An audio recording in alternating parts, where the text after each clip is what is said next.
If you're a Canon RF APS-C user, you might not know that Sigma now make 4 amazing f1.4 high-quality prime lenses. Let's find out more.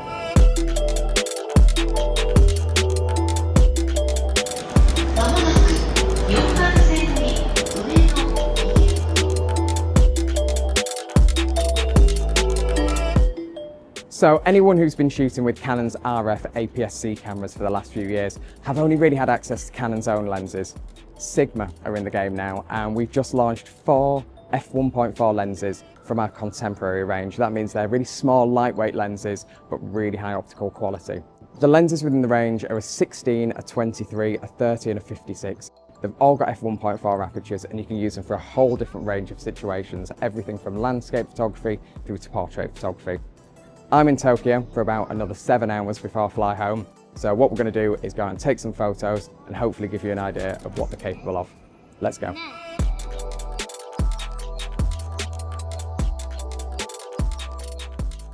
Okay, so first up is the 16mm f1.4. This is going to give you about a 25 to 26mm equivalent on a Canon APS-C camera. This is the widest of the lenses. It's also the largest of the lenses, but what you've got is a really nice manual focus ring. Great for videographers, great if you like to manual focus. Now, this kind of focal length is great for any kind of city photography, cityscapes, nightscapes like this. It's good for landscapes as well.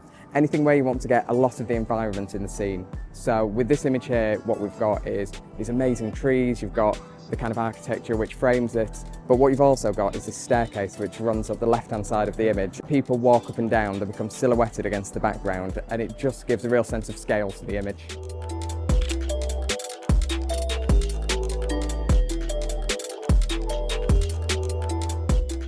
One of the really cool things about a lens like this 16mm is it gives you this exaggerated perspective that you don't really get with any of the other lenses.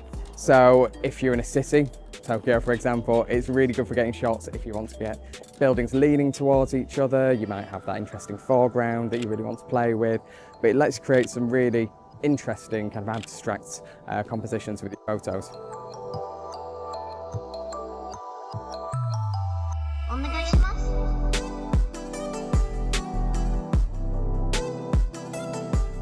So the 23mm lens, this is a really classic focal lens, so it's going to give you roughly the same field of view as well a 35mm lens would do on a full frame camera. So that's kind of a lens that you're going to use for street photography, documentary, reportage. Really, it's a standard wide lens. And this is a really good time to talk about the f1.4 aperture that all of these lenses share. This is letting me get at ISO 100 about a 200th of a second exposure. So it means you can get really good quality images, you're not getting too much grain and noise like you ordinarily would in a low light situation. And actually, optically, when you zoom into the corners on this lens, even when you shoot wide open, it's incredibly sharp. It means you can leave a tripod at home and you can really travel light but still get really sharp shots.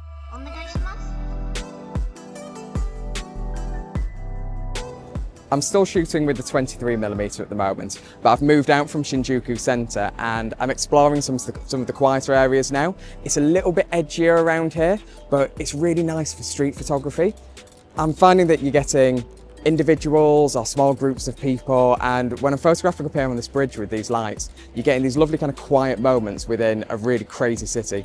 And the 23mm is just perfect for that style of photography. It's probably my favorite lens of the set for street and documentary style photography.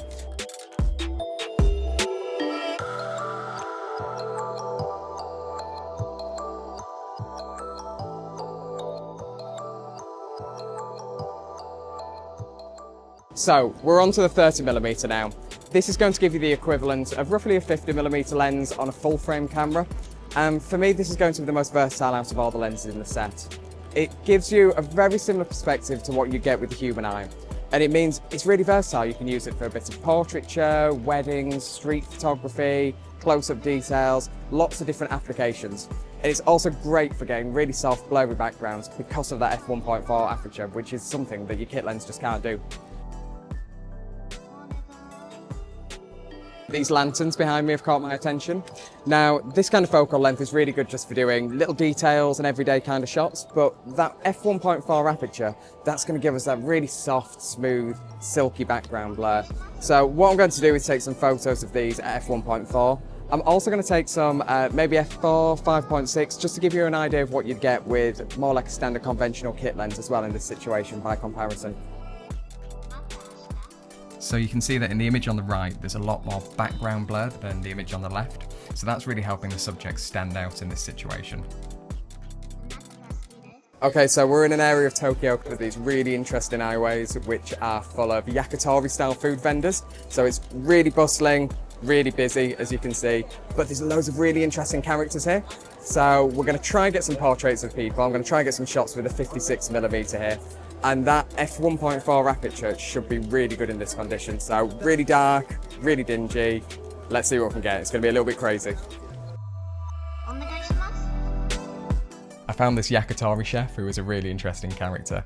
He made for a really good portrait and really didn't mind his picture being taken despite his serious expression in the portrait. I also really liked this guy as well. He had amazing style. What an interesting character. I really love this 56mm. It's the smallest and the lightest out of all the lenses in this range. And anyone who shoots portraits will know that an 85mm equivalent lens is just ideal for taking pictures of people. It's super sharp, but that 1.4 aperture lets you get a really shallow depth of field. So actually with some of the portraits in there, where it was quite a busy, cluttered background, it just did a really good job of smoothing everything out and really putting the emphasis on the subject. So yeah, if you like doing portraits, the 56 is a great option. So there you have it. 4 Sigma f1.4 primes in Canon RF. They're really portable, they're really sharp, they're really fast, and they're really affordable as well. So check them out now.